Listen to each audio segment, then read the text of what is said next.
Moi, je m'appelle Maud Dolé, je suis étudiante en L2 de lettres modernes et c'est quelque chose qui se passe vraiment bien. Enfin, j'adore mes études, donc voilà. Déjà, on en avait entendu parler par rapport à Madame Bizenius, vu que c'est notre enseignante en milieu libre d'écriture.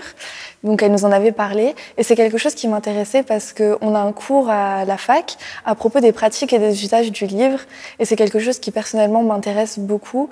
J'ai déjà lu beaucoup d'œuvres sur les scripts, les scribes, tout ça, tout ce qui est vraiment le livre, les écritures carolines, tout ça, c'est quelque chose qui m'intéresse.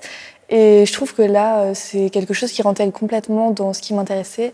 Et du coup, je suis venue assister à ces conférences-là. J'avais un peu peur au début que ce soit pas forcément abordable, mais ça l'est. J'apprends vraiment beaucoup, donc je prends plein de notes. Et j'apprends vraiment énormément en étant ici. Généralement, on a une image du texte quand on est enseignant et de rester basé tout le temps sur le texte. Et là, je fais partie du dispositif contrat AED en pré-professionnalisation. Et dans ce cadre-là, j'avais lu l'œuvre Comme un roman de Daniel Pénac.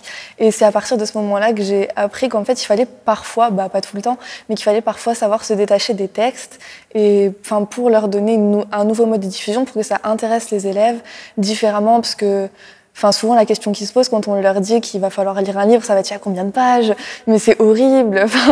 Généralement, ils réagissent comme ça, surtout que j'enseigne dans un collège, donc ils réagissent vraiment comme ça. Et je pense que passer par tout ce qui est film ou même la vulgarisation des œuvres, par exemple dans des vidéos YouTube ou toutes ces choses-là, ça permet un nouvel accès aux œuvres et la traduction, ça en fait partie. Et tout ce qui est aujourd'hui traité dans les conférences, ça appuie ce point de vue-là, je trouve.